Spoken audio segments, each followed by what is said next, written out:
Ами, уважаеми политици, не дейте да скърбите за провалените преговори и ротация. В крайна сметка това се случва. Сега ние ще споделим с вас личен опит, за да видите, че не е толкова страшно. Въпреки че всички вие ни познавате от успешните ни или не чак до там успешните ни предавания, има много неща, които остават скрити под повърхността. Междинна станция е на 25 години и за това време сме бастисали не един и два странични бизнеса. Ние често сме мотивационни лектори и разказваме тези неща на младите хора, за да дадем увереност да не се отказват въпреки провалите. И сега е момента да вдъхнем тази вяра и на българските политици, защото ето къде е, след няколко месеца пазарлъците пак ще почнат и те трябва да имат надежда, че все някога ще докарат нещо. Например, преговорите до успешен край. Първо прехода. Като кажеш прехода, да видим прехода първо. Преход не свърши ли, бе? Според мен не. Лустрация. Лустрация. Лустрация. То няма вече кой да се Те умряха, бе, То Моро. вече няма кой да се лустрира, бе, Мироне. Пояснявам за най-младите, че лустрация означава да се обявят публично всички агенти на бившата държавна сигурност. За разлика от други бивши социалистически държави, у нас това не се случи до край. Те лустрираните вече са последен сезон. Пояснявам за най-младите, че последен сезон означава точно това, което си мислите. Така да докарайте нещо до успешен край, уважаеми политици. Нашите бизнес провали може и да ви накарат да вярвате, че успеха е някъде там, на една ръка разстояние, затъгала. Сега ще ги разкажем не хронологично, а по реда, в който ни изникват като болезнен спомен. Имахме, например, една агенция.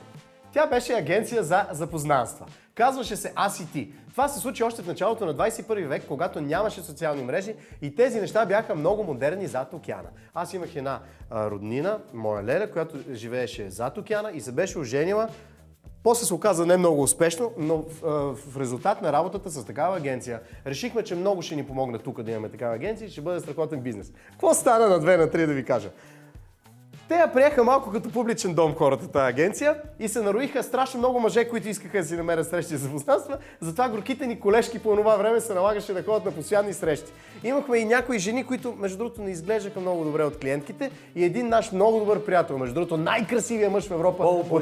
Не, той е в тройката в Европа, най-красив в България, в Европа е в тройката, защото не се знае точно на кое място е. Този човек отиде на 150 срещи. Трябва да ви кажа, че не стана този бизнес, накрая се предадахме, почти фалирахме и го оставихме. Само да ти кажа, не знам дали си спомняш, че на брошурите, които рекламираха агенцията, тя се казваше ACT, се бяхме снимали ние с гаджетата ни. Искам да отбележа, че агенцията за запознанства носеше същото име ACT, както първия български еротичен вестник от началото на 90-те години. Може би за това са се подвели хората от този твърде рано създаден Tinder. Ние накрая се предадохме и оставихме този бизнес. Както вие най-вероятно знаете, сме имали и дискотеки. Първо имахме една обща дискотека, порно. Да, и парно, не беше ли парно? Не, беше порно и... Помниш ли какво беше рекламното изречение на порно? Да, много добре. Тогава имаше Стар Академия, правеха в Нова телевизия Майи Халваджан и рекламното му изречение беше "Хора стават звезди", а нашето на порно беше "Звезди не приличат на хора". Хубаво беше И много. отдолу пишеше "Always батето" на плакатите на порно. Беше страхотно. После аз бях съдружник в една дискотека без Иван. От това единствената полза като цяло беше, че можеше да пием без пари, което всъщност не е много голяма полза. Имахме и общ ресторант, което беше още по-лошо и от дискотеките, защото уискито поне не може да се развали. Само да кажа, че не пиехме без пари, защото си плащахме много, включително плащахме и на приятелите си. Освен, че се алкохолизирахме, се набудахме и много пари, но така, фалит, разкарахме този бизнес. Скъпи приятели, не забравяйте да натиснете камбанката или да изгледате целият клип, линкът е в описанието. Ние трябваше да спрем този бизнес, защото иначе този бизнес ще спре нас. Така. Друго, бяхме се хванали също така да поставяме стойки за велосипеди из цяла София. Преди 20 години.